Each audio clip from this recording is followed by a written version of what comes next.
Magandang umaga po sa ating lahat. Ito po ang ating 5:30 a.m. update ukol dito sa tropical storm Maymay na may international name na Kojira ngayong araw ng Huwebes, August 6, 2026.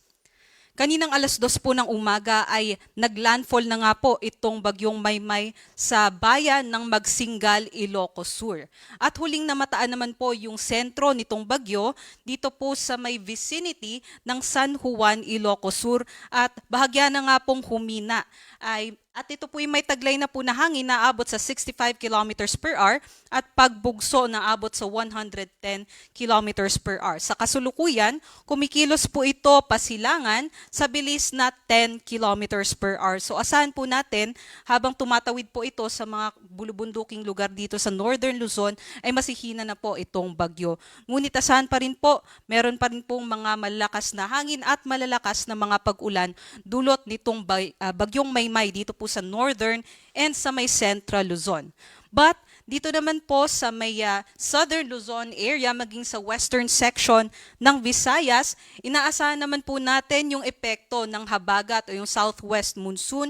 So expect po natin magiging maulan pa rin po dito sa Metro Manila, Calabarzon, maging sa Mimaropa and sa may Antique. So inaasahan po natin yung mga pag-ulan, mga panakanaka at mga kalat-kalat din po na mga pagkulog, pagkidlat ngayong araw.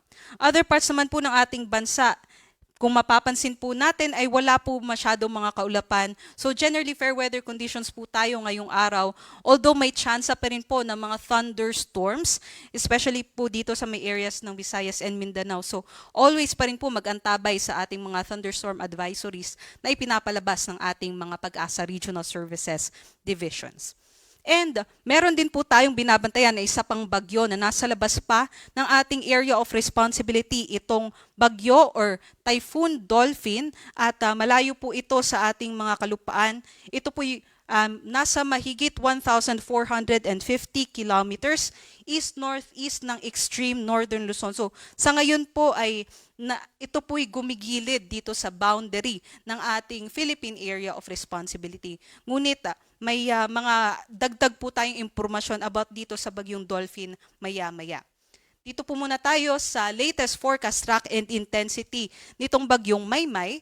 Sa ngayon nga po ay tumatawid na itong bagyong Maymay sa mga kalupaan ng Ilocos Sur at inaasahan natin ngayong umaga ay masihina pa ito habang ito po'y may interaksyon sa mga kabundukan dito sa Northern and Central Luzon.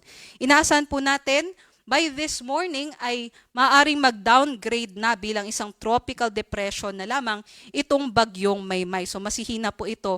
And kung mag-downgrade na po ito bilang isang tropical depression, ay mas mababa or bababa na din yung mga antas ng ating mga wind signals mamaya sa next na mga bulletin issuances natin.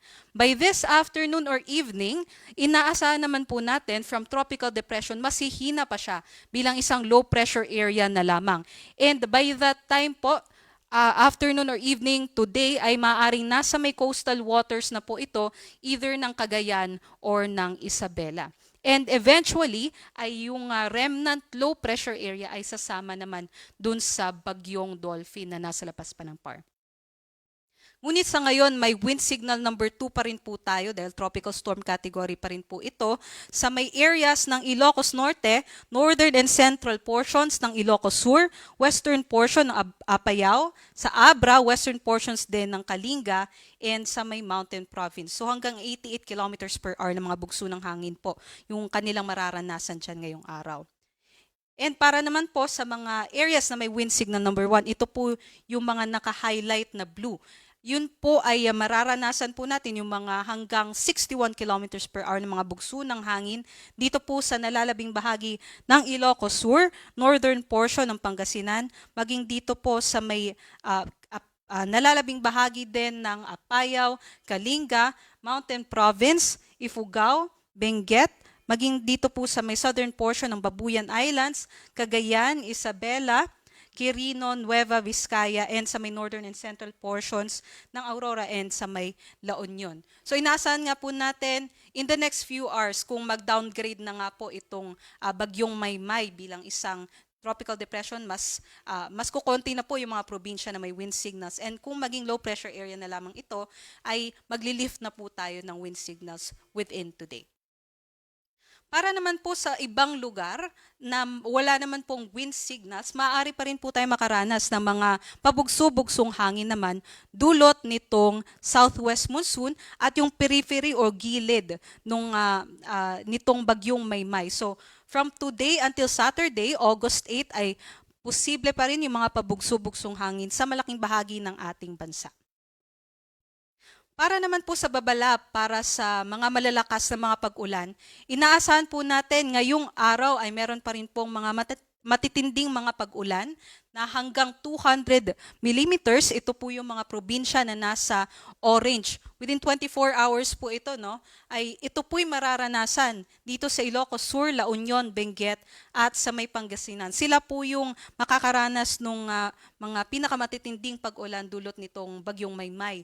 And kung meron po silang ganito na mga pag-ulan ay expect po natin posible yung mga numerous o mga kalat or yung mga widespread na mga pagbaha, and posible din tumaas yung mga level ng tubig natin. Posible din dahil nga po na-expose na po or matagal na nga pong inuulan yung mga areas na ito, ay posible po yung mga landslide. So doble ingat po sa ating mga kababayan dyan. 50 to 100 millimeters naman po na rainfall in 24 hours ang ine-expect natin dito sa mga probinsya na nasa yellow. So yan po ay sa Ilocos Norte, Apayao, Abra, Kalinga, Mountain Province, Ifugao, Nueva Vizcaya, Nueva Ecija, Tarlac, Zambales, Bataan, Pampanga, Bulacan, Rizal, Metro Manila, Cavite, Laguna, Batangas, maging dito po sa Occidental Mindoro. So ito po, dito po sa Northern and Central Luzon, mostly dahil po ito sa bagyong Maymay. Pero dito po sa Southern Luzon, ay ito po'y epekto na ng habagat. Pagsapit naman po bukas, so araw po ng Friday, August 7, inaasahan po natin by that time ay malulusaw na or maging low pressure area na po yung ating bagyong Maymay. So ang magiging dominant na weather system po natin ay yung habagat na or yung southwest monsoon. Now ito pong typhoon Dolphin o yung bagyong Dolphin ay paiigtingin po nito o hihilahin naman po niya yung habagat patungo dito sa Luzon and the western sections of Visayas. So expect po natin, no, kahit wala na pong bagyong Maymay ay patuloy po yung ating mga pag-ulan bukas hanggang over the weekend dito po sa Luzon and western section of Visayas dahil po sa habagat na pinaigting o pinalakas nitong bagyong Dolphin. Dahil ina-expect po natin itong si bagyong Dolphin po ay kikilos po generally pakanluran. So habang papalapit po ito or habang kumikilos po ito pakanluran ay hihilahin din po niya yung habagat. So, meron pa rin po tayong nakataas na weather advisory. Ine-expect pa rin po natin yung mga malalakas na mga pag-ulan naman bukas hanggang over the weekend dulot ng habagat, especially dito po sa areas ng Occidental Mindoro for 100 to 200 millimeters of rainfall po yan. Malalakas po ito ng mga pag-ulan na maaaring magdulot ng pagbaha and pagguho ng lupa. And 50 to 100 millimeters naman po ng mga pag-ulan dito po sa Antique, Cavite, Batangas, Bataan, Zambales, Pangasinan, Benguet, La Union, and Ilocos Sur. So kung mapapansin po natin, wala na po tayo masyadong weather advisory na itinaas dito sa Northern Luzon area dahil by that time nga po ay nalusaw na po yung bagyong Maymay. By Saturday, August 8, inaasahan din po natin, patuloy nga po yung epekto ng habagat and mas dumami po yung areas na makakaranas ng mga matitinding pag-ulan dahil mas malapit na din po yung bagyong Dolphin dito po sa Pilipinas by that time. And 100 to 200 millimeters po yung mga pag-ulan natin. Ina-expect natin sa La Union, Benguet, Zambales, Bataan, and Occidental Mindoro. Now take note nga po, matagal nang inuulan yung ating mga kababayan dito po sa areas ng Northern Luzon and even some parts ng Central Luzon. So, maaaring saturated na din po yung ating mga kalupaan dyan And yung mga ganitong pag-ulan pa, kung dadagdagan pa natin ng malalakas na mga pag-ulan, yung mga kabundukan natin, no, maaari nga pong mag-cause ito ng mga landslide. So, iba yung pag-iingat and kung kailangan nga po natin ng mga evacuation measures ay mag-contact na po tayo sa ating mga local government units. 50 to 100 millimeters naman po ng mga pag-ulan ang ine-expect natin sa Sabado sa Ilocos Norte, Ilocos Sur, Abra, Pangasinan, Tarlac, Pampanga, Cavite, Batangas, and sa May Antique. Pero kahit ito lamang po yung hinighlight natin dito, no, na mga lugar, ay maaari din po makaranas ng mga makulimlim na panahon, mga kalat-kalat na mga pag-ulan, pagkulog at pagkidlat, yung malaking bahagi din po ng Luzon, kabilang na nga po ang Northern Luzon, Central Luzon, and dito rin po sa may Metro Manila, Calabarzon, Mimaropa, and some parts po ng Western Visayas. And aside nga po dyan, kagaya ng nabanggit ko kanina, hindi lamang po mga malalakas na mga pag-ulan ang ina-expect natin over the weekend, meron din po mga pabugso-bugsong hangin. Para naman sa kalagayan ng ating mga karagatan, may nakataas pa rin po tayo na gale warning. Dito po sa western coast ng Ilocos Norte, sa may Ilocos Sur, La Union, and Pangasinan, hanggang 5 meters po yung ating mga pag-alon. So, possible po ay possible nga po makatumba po ito ng mga sasakyang pandagat. So, bawal po munang pumalaot yung ating mga kababayan dyan. But other seaboards naman po ng ating bansa, kahit wala po tayong gale warning, ay nasa katamtaman naman hanggang sa maalon po yung ating mga karagatan. So, doble ingat pa rin po sa ating mga kababayang mandaragat.